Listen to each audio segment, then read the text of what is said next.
ముఖ్యమంత్రి రేవంత్ రెడ్డి గారి దగ్గర పెట్టుకొని పూర్తిగా అరాచకాలు, ఈ రకమైనటువంటి రాజకీయ ప్రేరితమైనటువంటి దాడులు ప్రోత్సహిస్తూ తన పబ్బం గడుపుతా ఉన్నాడు ముఖ్యమంత్రి రేవంత్ రెడ్డి గారు.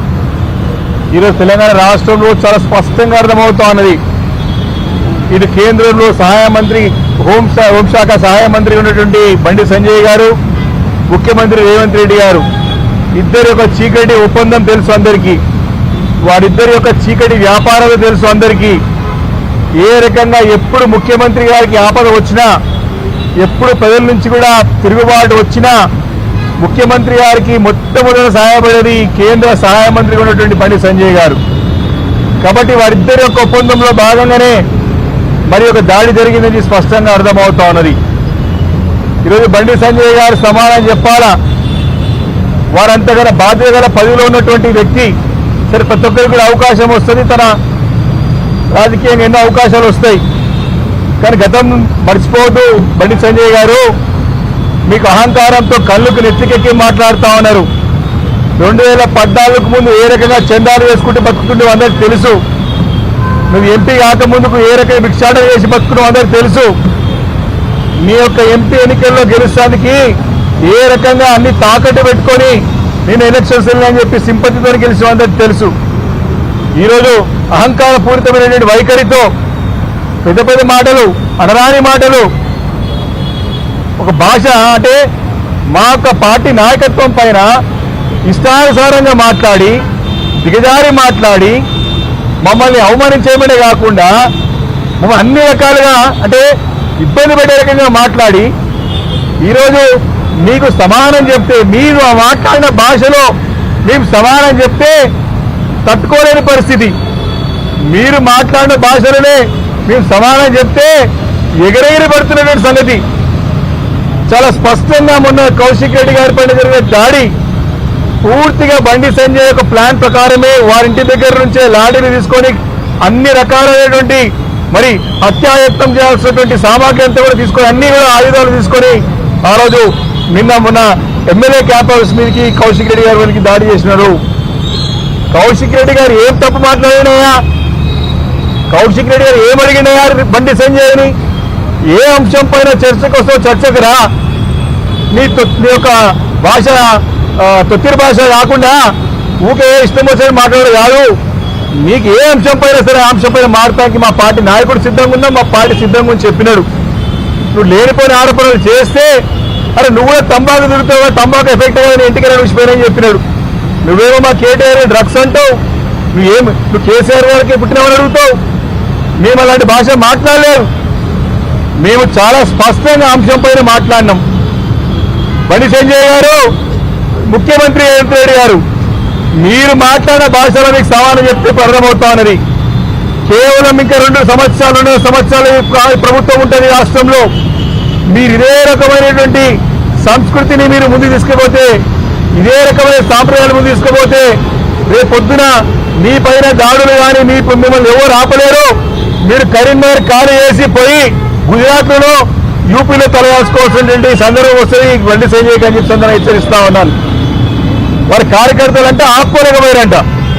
మరి మా కార్యకర్తలు ఆపకూడదు. 10 సంవత్సరాలలో మేము లా అండ్ ఆర్డర్ మెయింటైన్ చేసేవాటే బతికి బట్టలు బయట పడ్డావు నువ్వు కానీ రేవంత్ రెడ్డి గారు కానీ. మా లా అండ్ ఆర్డర్ పర్ఫెక్ట్ ఉంది కాబట్టి మీరు ఈరోజు రాజకీయంగా ఎదగగలరు, రాజకీయం ముందుకెళ్ళగలుగుతున్నారు. కానీ ఆ పరిస్థితులు రాబోయే భవిష్యత్తులో ఉండవు. మీరు ఏ రకంగా కొనసాగితే మాత్రం తప్పకుండా మీకు తగిన రీతిలో గుణపడడం తప్పదని చెప్పి మనవి చేస్తా ఉన్నాను. మరి ఈరోజు డీజీపీ గారిని చాలా స్పష్టంగా అన్ని ఆధారాలతో పాటు అన్ని ఓపెన్గా ఈరోజు అన్ని పత్రికలలో కానివ్వండి, ఎలక్ట్రానిక్ మీడియాలో కానివ్వండి, అన్ని ఆధారాలతో పాటు మేము ఇక్కడ పోలీస్ కంప్లైంట్ ఇస్తే ఎప్పటికి కూడా ఎఫ్ఐఆర్ బండి సంజయ్ గారి పేరు కాలేదు. వారు ఎంత పదిలో ఉన్నా కాక ఖచ్చితంగా వారు చట్టరీత్యా నేరం చేసావు, తప్పు చేసావు. బండి సంజయ్ గారు A1గా మరి ఎఫ్ఐఆర్లో చేర్చాలని చెప్పేసి మేము డీజీపీ గారు డిమాండ్ చేయడం జరిగింది. తప్పకుండా వారు చేయాల్సిందే. వారిపైన పరువు నష్ట దావా కూడా వారు అన్న మాటలకు ఇప్పటికే పరువు నష్ట దావాలు ఉన్నాయి. తప్పకుండా పరువు నష్ట దావాలు వేస్తాం. వారిని న్యాయస్థానంలో విడిచిపెట్టాం, ప్రజా కోర్టులో వదిలిపెట్టాం. రాబోయే రోజుల్లో ఇదే రకంగా కొనసాగితే మాత్రం తన గుణపడ తప్పని చెప్పి సందర్భంగా మనం చేస్తా ఉన్నాం. అది చెప్పండి.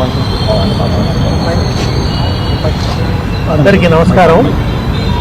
ఇవాళ టీఆర్ఎస్ శాసనసభ్యులు శాసన మండలి సభ్యుల పక్షాన మేము రాష్ట్ర డీజీపీ గారిని కలిసి రాష్ట్రంలో నెలకొన్నటువంటి అరాచక పరిస్థితుల గురించి మా ఆందోళనలు, మా ఫిర్యాదులు అందజేయడం జరిగింది.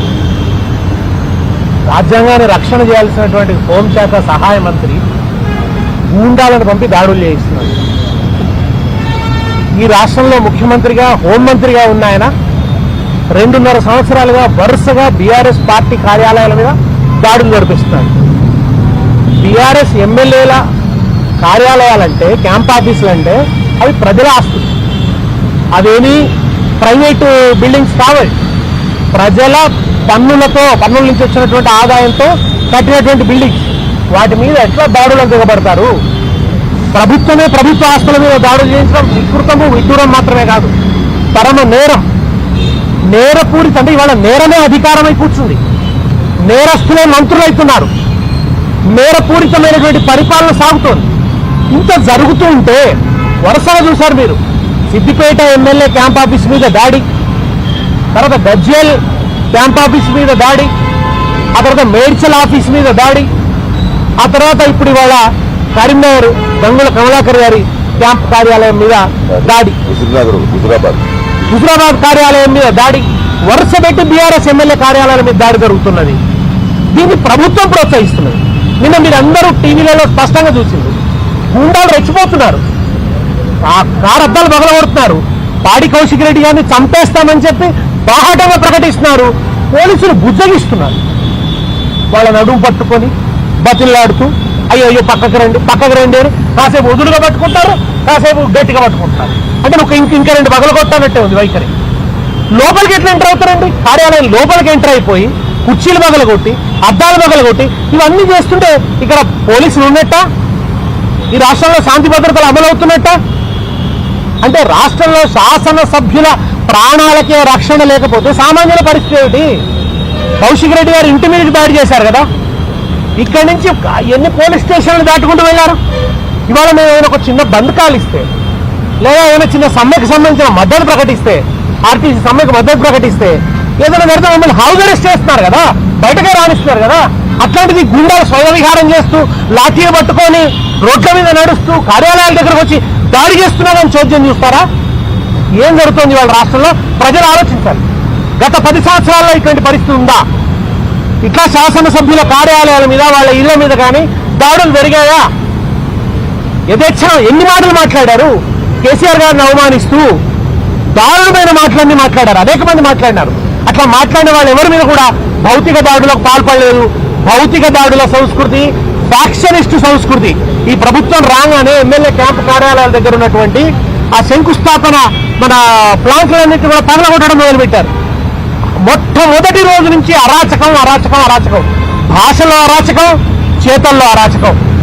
ఏం మాట్లాడుతున్నాడు ఆయన? హోంశాఖ సహాయ మంత్రి. కనీసం నేను ఒక హోంశాఖ మంత్రిగా ఒక పదవిలో ఉన్నాను, సంస్కారవంతంగా మాట్లాడాలని లేకుంటే ఎట్లా?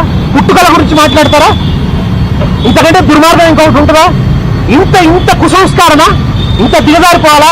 దేశం కోసం, ధర్మం కోసం, హైందవ సంస్కారం అని మాట్లాడే వాళ్ళు పుట్టుకల గురించి మాట్లాడతారా? ఏం చదివావు? భగవద్గీత చదివావా? ఉపనిషత్తులు చదివావా? నీ జీవితంలో నీ నోటి నుంచి ఒక శ్లోకం వినలే, నీ నోటి నుంచి ఒక మంచి మాట వినలే, నీ నోటి నుంచి ప్రజల కోసం అని కమిట్మెంట్ తో మాట్లాడే ఒక వాక్యం వినలే. పొద్దున్న లేస్తే కేసీఆర్ తిట్టడం, కేటీఆర్ తిట్టడం, కేసీఆర్ తిట్టడం, కేటీఆర్ తిట్టడం. ఈ తప్ప బండి సంజయ్ నోట ఇంకేమైనా విన్నావా? ఏం లేదు. రేవంత్ రెడ్డి గారిని మాత్రం ప్రియురాలు జడతో కొట్టేట్టు కొడుతుంటాడు అప్పుడప్పుడు. అది చిన్నపాటి విమర్శ. ఇంత కొనుగోలు జరగడం లేదు, రైతుల పాపం ధాన్యం కొనుగోలు జరగక అల్లాడుతున్నారు రైతులు. ఎక్కడున్నాడు బండి సంజయ్? అది పట్టదు ఆయనకి పొద్దుందాకా బీఆర్ఎస్ మీద పడడమే. ఇవాళ రేవంత్ రెడ్డితో బిలాహతై బండి సంజయ్ సాగిస్తున్నటువంటి ఈ దురాగతాన్ని ప్రజలు